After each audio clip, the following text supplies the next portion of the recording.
Barack Obama really triggers Donald Trump. He triggers him because he's more articulate and a better speaker.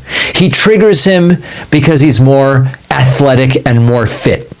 He triggers Trump because Obama is globally respected, even if you didn't like everything that Obama did. Iran said to Trump and his administration, we're not going to do any negotiations.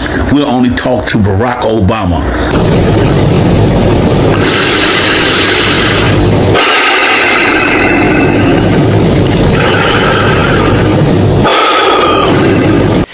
And Obama triggers Trump because he reminds people that the stuff Trump is screwing up, Obama had mostly figured out. Obama had solved the Iran nuclear situation, at least for a period of time, and at least without launching missiles, without threatening to nuke Iran, without turning the Middle East into an even bigger disaster because of his ego. Wasn't perfect, but he did those things. Our president will start a war with Iran because he has absolutely no ability to negotiate. He's weak and he's ineffective. So the only way he figures that he's going to get reelected, and as sure as you're sitting there, is to start a war with Iran. Now, I'm more militant and more militaristic than the president. I believe in strength. But to start a war in order to get elected, and I believe that's going to happen, would be an outrage. This is a great time to negotiate. Unfortunately, we have a president that doesn't know the first thing about negotiation. We have a real problem in the White House. So, I believe that he will attack Iran sometime prior to the election because he thinks that's the only way he can get elected. Isn't it pathetic? Barack Obama really triggers Donald Trump. Overnight, Donald Trump posted dozens of times on Truth Social calling for President Obama's arrest, calling President Obama the most, quote, demonic force in American politics, suggesting that President Obama received $120 million from Obamacare, and more in a lengthy tirade that spanned over 30 posts in a matter of minutes. It's not a surprise to see the president struggle to stay awake during the day when he's up all night, ranting on Truth Social and reposting just absurd claims. None of his claims are actually true, and the reason I even make these videos are because for years, the right attacked President Biden for not being fully fit to serve. Staying up all night and posting radical claims, calling for the arrest of President Obama, saying that President Obama is treasonous, all of these things, I mean, that is, any media personnel should look at that and say that's not fully fit either. And this is not a just let Trump be Trump moment. Presidents should be held to a higher standard.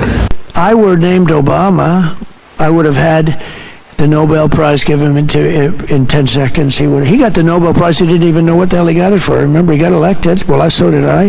He got elected, and they announced he was getting the Nobel Prize. Remember, he said, "Oh, what did I do?" He didn't know what the hell he did. He got the Nobel Prize for doing nothing, for getting elected. But I got elected too. And, if I think of that, we did something, the Abraham Accords, unprecedented. Nobody thought it was possible. And I'm not saying want or not. I'm just saying if it was anybody else, liberal, Democrat, they would have had it before the damn thing was even signed, So there has to be fair, and I don't care, but I'm not looking for it. I'm not politicking for it. I'm just saying that there's a lot of unfairness in this world. Did you see Barack Hussein Obama last night? Take little shots. He was taking shots at your president. And so was Michelle. They always say, sure, please stick to policy, don't get personal. And yet they're getting personal all night long, these people. Do I still have to stick to policy? And here is President Obama reminding us in an interview just hours ago about what he was able to achieve with the Iran nuclear deal. And he says, Trump got out of the deal because I did it. That's the only real reason. We pulled it off without firing a missile. We got 97% of their enriched uranium out. How are you? We were able to maintain a modest civilian nuclear program for energy. And So you think it was working? well, it's not only did I think it was working, even Israeli intelligence thought it was working. Even our intelligence services thought it was working. So there's no dispute that it worked, and we didn't have to kill a whole bunch of people or shut down the Strait of Hormuz.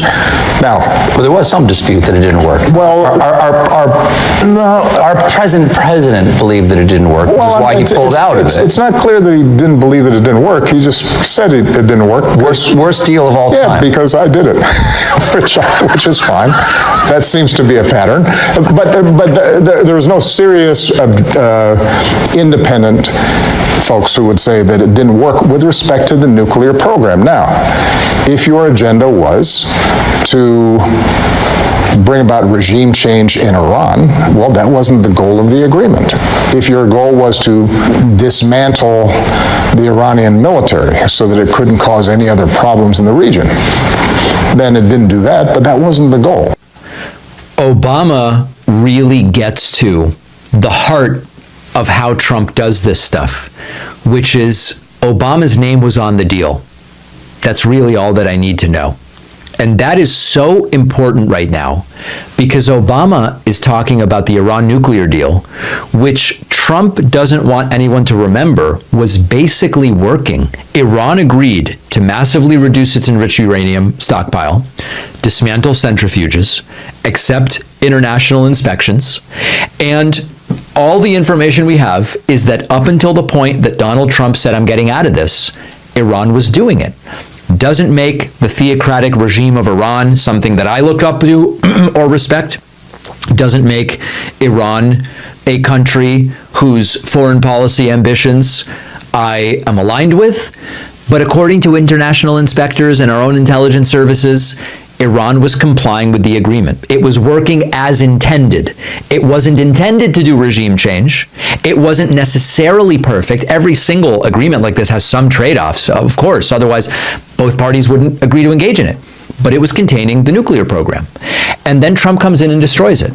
Not because Iran violated the deal or because inspectors found nuclear weapons programs that were hidden or anything like that. He pulled out because Obama did it. And Trump has been emotionally incapable of admitting Obama did something that's good enough. He can't do it. He won't do it.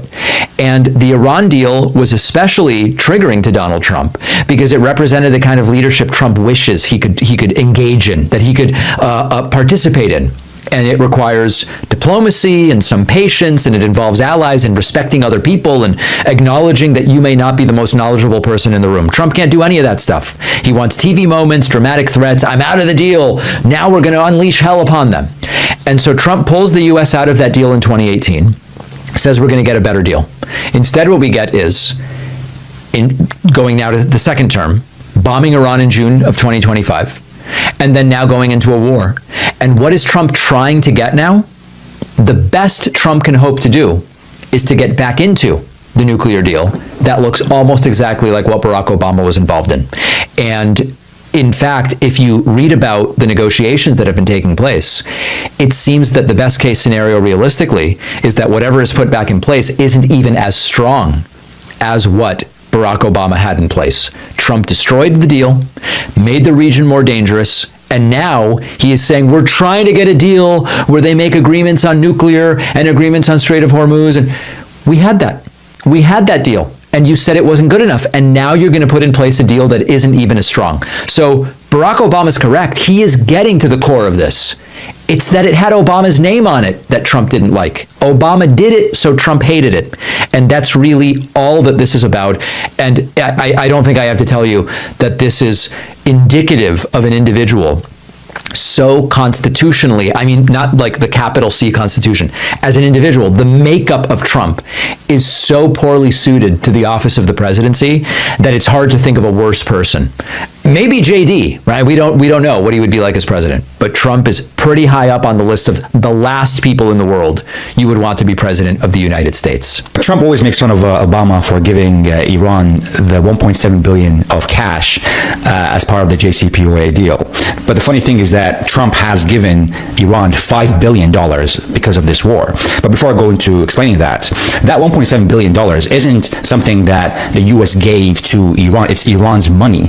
It was to do with Iran giving that money to the U.S. in the 70s to purchase weapons that the U.S. never delivered to Iran. And so that money sat in the U.S. and earned interest. So it was Iran's money that the U.S. had to give back because of a legal dispute with Iran over undelivered military equipment. But regarding the $5 billion that Trump has given to Iran, because of sanctions, Iran is forced to discount its oil sales, which mostly go to China. And usually they give a $7 discount.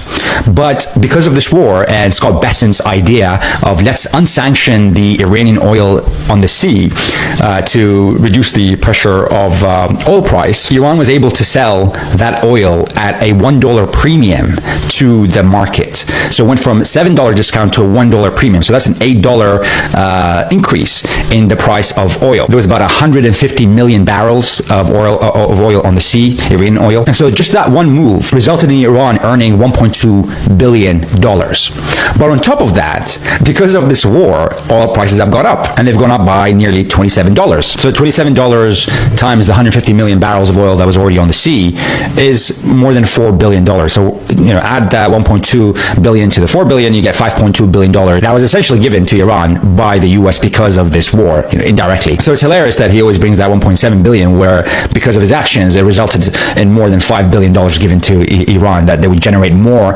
than before the war if this war didn't happen. But he didn't just give money, indirectly to Iran. He gave them a stronger diplomatic position, because now countries, before the war, Iran was a isolated country that no one had to really deal with. Europe didn't have to do anything with Iran. US, of course, didn't too. But now, because countries have to get approval from Iran to transit their ships and pay a toll fee on top of that of $1 per barrel of oil, they have to engage with Iran now. They have to have conversations with Iran. They have to negotiate with Iran. And they have to pay toll fees to transit their ships from the Gulf countries to their own country. So the US has elevated Iran to a regional power, which the world didn't really see Iran as that before the war. Arrest Obama. That's where we're at right now. That's where we're at right now. That's how desperate Donald Trump is. He wants to arrest Obama.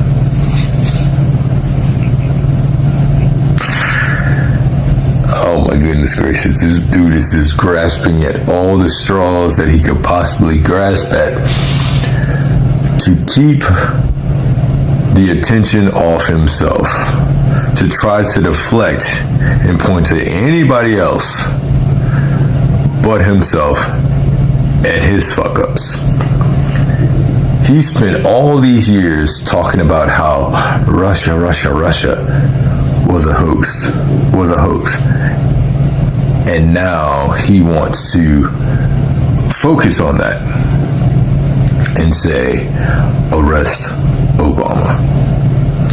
And of course he has his sycophants that are cheerleading this and promoting this.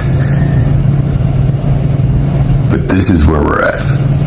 Donald Trump is now pushing to arrest Obama. Obama got out of office. What time? We're in 2025. Trump had 4 years in office prior to this term. 4 years. Where he had access to all the information. Access to all the intelligence agencies.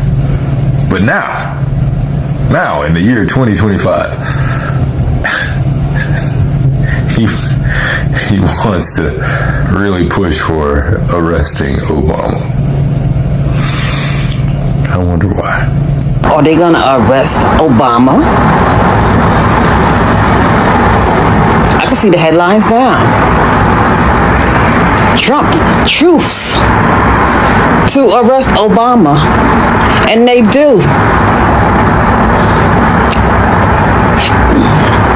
Something's wrong with the man. I really thought it was dangerous to use your phone on the airplane, but apparently that man got he got on his Truth Social and he called for Obama to be arrested.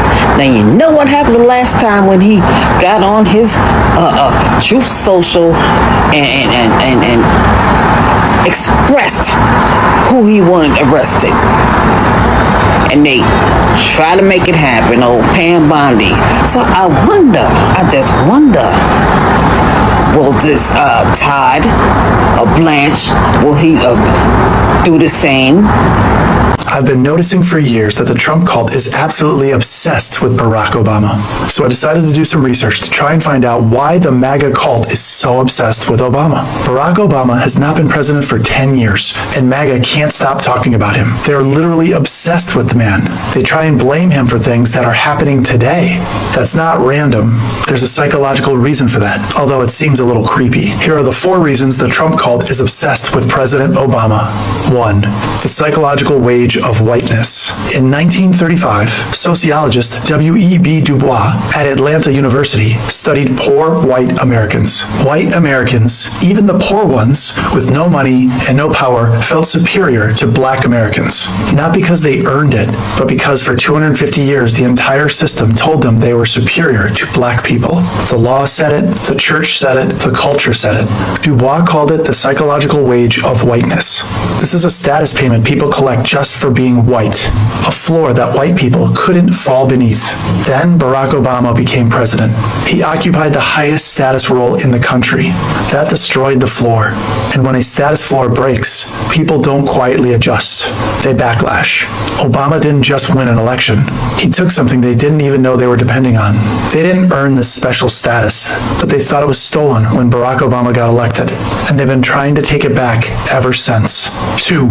Social identity threat. Psychologist Henry Teifel at the University of Bristol spent decades studying in-group conflict. What he found was when a member of an outgroup outperforms the in-group, the psychological response is not one of admiration, but hostility. Teifel called this social identity threat.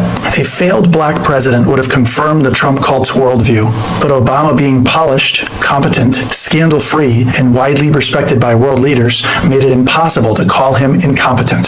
The better Obama performed, the more threatening he became to the cult. Not because of his policies, but because his success directly contradicted everything they believe about the natural order of things. He wasn't supposed to be better. He wasn't supposed to be a gentleman and a scholar, and yet he was. That doesn't just go away. When weak, mediocre people see someone they believe was inferior reach the highest office in the country, they don't get inspired. They become filled with rage. They feel lied to, and they need someone to blame for the hate and rage. That target is Obama. Everything they could never be. 3. Scapegoating. Obama left office in 2017, but his name never left the conversation because Trump spent more than a decade smearing his name. It all started before Trump was even president. Trump spent years pushing the birther conspiracy, claiming Obama wasn't American, wasn't legitimate, wasn't one of us. That wasn't politics. That was a deliberate effort to strip Obama of his humanity and plant him in the minds of millions as the source of everything wrong. Then when Trump took office, the playbook continued. Every problem needed an explanation. Economy struggling? Obama's fault. Crime rate rising? Obama's fault. Anything going wrong in the country? Obama's fault. Psychologists call this scapegoating. Assign one figure as the source of all your problems and anxiety, which then collapses onto that single target. It feels like clarity to his followers. It feels like understanding. It isn't. Trump didn't just keep Obama's name alive. He spent over a decade turning him into the villain of the story. And to the Trump cult members, this story still is true. 4. Cognitive dissonance. Here's what made the obsession permanent. The MAGA cult couldn't call Obama corrupt. There were no scandals. They couldn't call him incompetent. The record didn't support it. They couldn't even call him unpresidential. He was polished, disciplined, and respected around the world. Psychologist Leon Festinger at Stanford University studied what happens when people are confronted with evidence that contradicts their deeply held beliefs. Weak people don't update their beliefs when confronted with contradicting evidence. They double down on their original beliefs. Festinger called this cognitive dissonance. MAGA was left holding a belief system that Obama's entire existence disproved. And instead of resolving that contradiction by updating their worldview, they resolved it by hating him harder. The obsession isn't just political, it's psychological, and it has nowhere left to go. So it goes out onto everyone else in rage and obsession. Obama is living proof that the psychological wage of whiteness doesn't exist anymore. And to weak people who never earned that status in the first place, it feels like an identity crisis. So they obsess more, say his name more, talk about him obsessively all the time. They even have a name for this now, Obama derangement syndrome. Because Obama didn't just win the presidency, he broke a hierarchy millions of people thought was permanent. And they've been trying to undo that moment ever since. Trump hates Obama because Obama is everything that he will never be. Intelligent, classy, competent, experienced, dignified, kind, loved, respected, articulate, and so many more things money can't buy. You know this is true.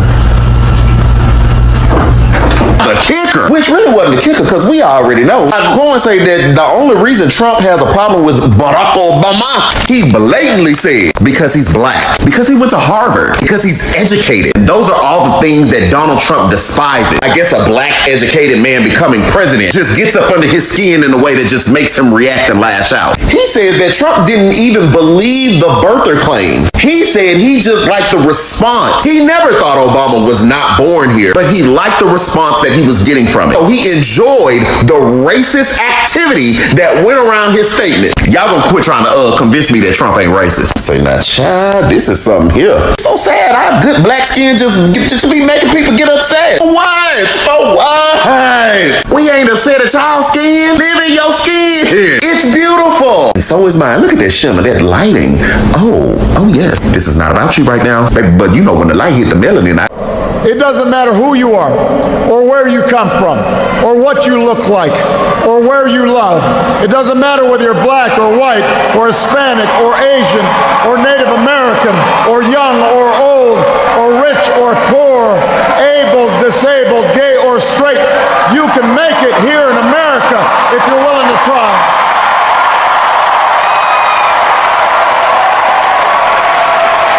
I want to really, when she gets in it,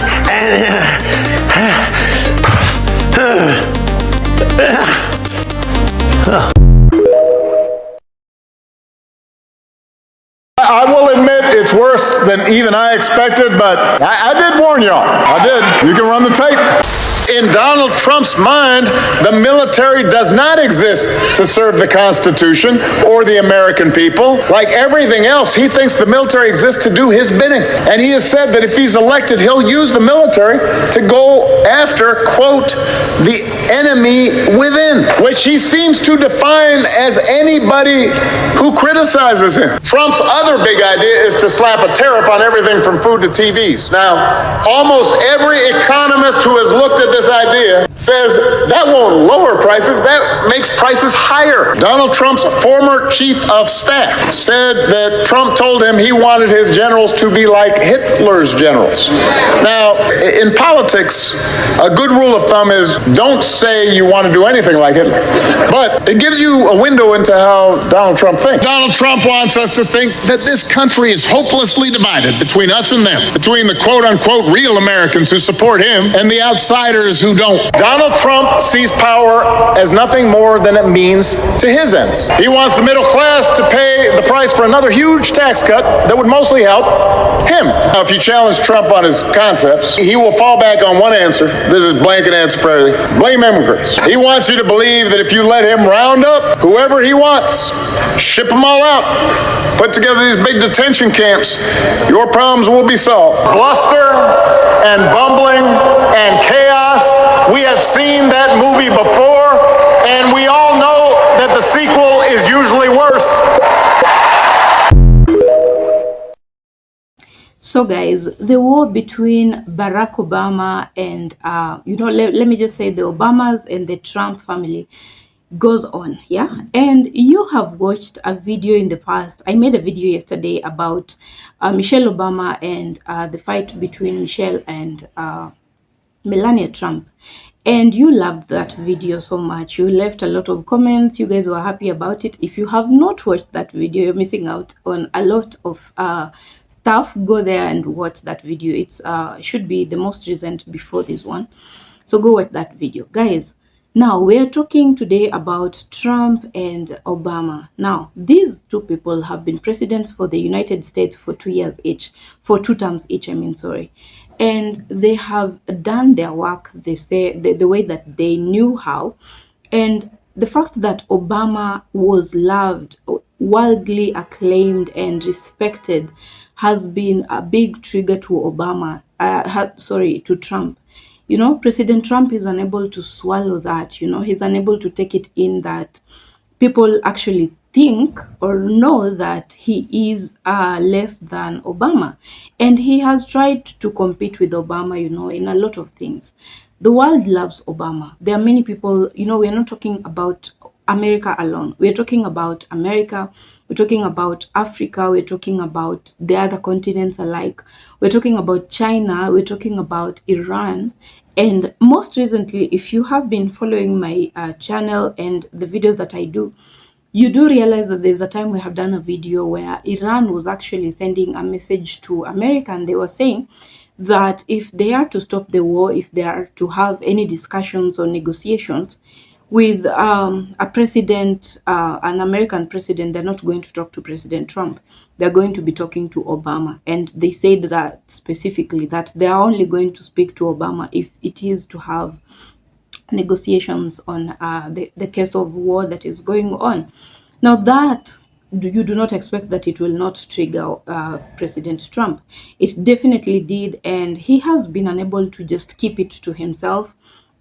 Over the years, he has always been looking at what Obama did, and you know, he does not understand what Obama has, what Obama did to get whatever love that he got from the people of America, from the people of the world.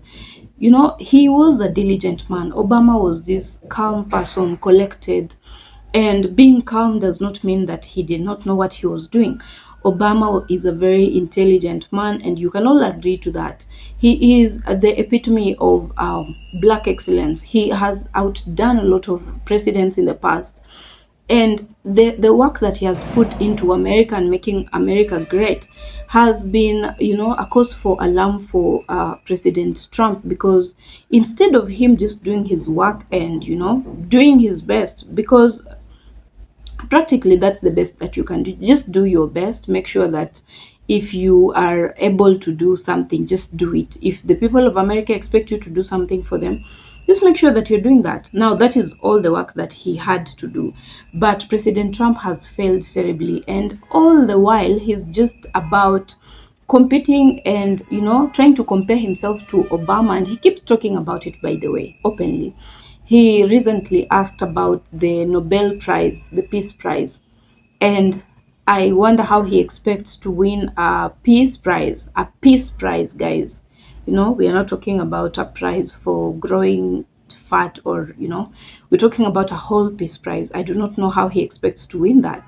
And that has also been a trigger to him. He said it some time back, and I think you have seen it in the video, where he's asking why Trump deserved the Nobel Prize, because he thinks that we're talking about Obama, sorry. He does not understand how Obama was the one that was given the Peace Prize. I don't know, and I'm not sure if he thought that he was more deserving of the Peace Prize than Obama. I don't know how that is supposed to play out, but he said that he does not understand why Obama won that. And in his own judgment, he thought maybe it's just because Obama won the elections and became president. And so he said he also won the elections, and so he deserves it. Yeah, he does not get it. Yeah, he doesn't. So that is the kind of relationship that they're having. And what I keep saying to myself is that if he wanted anything to go right, first of all, he needs to put down competition, because people always say that competition is the enemy of all, yeah, you know, all good. So do not compare yourself. Comparison is the mother of all evil. Just let people be. If they love him, you find your own people. You will find your own kind. People will love you for who you are. People will love you whether you are trying or not. And when you try so hard to win people over, they will actually become very elusive. You will not get them. What you need to do is accept yourself, know that you cannot be compared to someone else. People will judge you for who you are, and the best you can do is give America all that you can. Yeah, that is all. I think Obama was not the perfect president. He was not. He has said it himself countless times that he knows for a fact that he did not please everyone in America. There's a lot of people in America that do not like Obama. There's a lot of people that do not like his reign. There's a lot of people that did not think he satisfied their expectations. And there's a lot of people that actually complain about him. Maybe he hurt them. Yeah, that is just the reality of life. You cannot please everyone. You cannot be perfect. You are just human. You can never be perfect. So if Obama cannot be perfect, what Trump needs to get from that is the fact that he can never be perfect himself. If Obama was not perfect, he cannot become perfect. Yeah, and he needs to stop the comparison thing.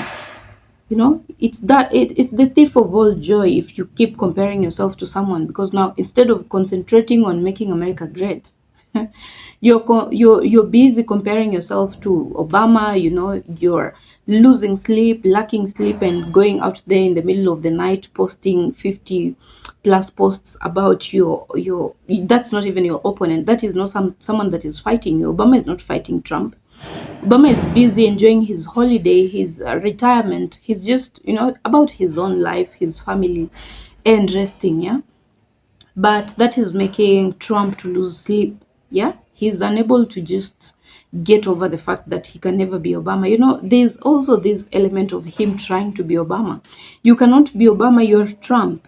You cannot be Michelle, you are Melania. Yeah, so these two people need to really get over the Obama family and just let them be. The best they can do for themselves is just be themselves, do the best that they can for America, and let people be the judges. And it shouldn't actually matter that people like you or they like the Obamas more. That is upon them, you know. As long as you have done your work, you do not have to be outshining anyone. You do not need to be comparing or competing with anyone. Yeah, just do your work and let it rest. So guys, I know you have your thoughts about this, and I know that people that love Trump are triggered. I'm sorry about that. Sorry, not sorry, but leave your comments. If you feel that I have offended you or the video has offended you in a way you do not agree, feel easy to go to the comment section. Let me know what you think about the video and the videos that you have watched, my commentary. You know, let me know what you think about that, whether you like it or not. Just leave the comment. Feel easy. It's home here. You can always say whatever it is that you want to say. It's a free space. Nobody will judge you. In fact, I will come to your comment section personally and like it, just so you know that I watched, I saw your comment, read it, and if there is something to take note of, I will.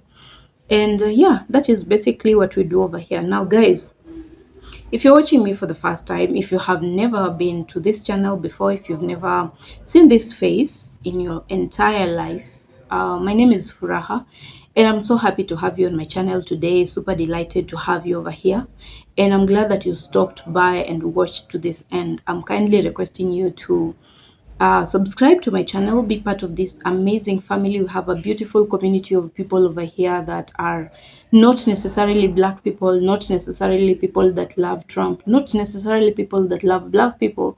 We have people from all walks of life. If you are into such kind of thing, please subscribe and join, be part of this amazing family. Be leaving your comments. You know, you do not have to agree to everything that we say. We do a lot of agreeing and disagreeing over here, and that is welcome, all welcome.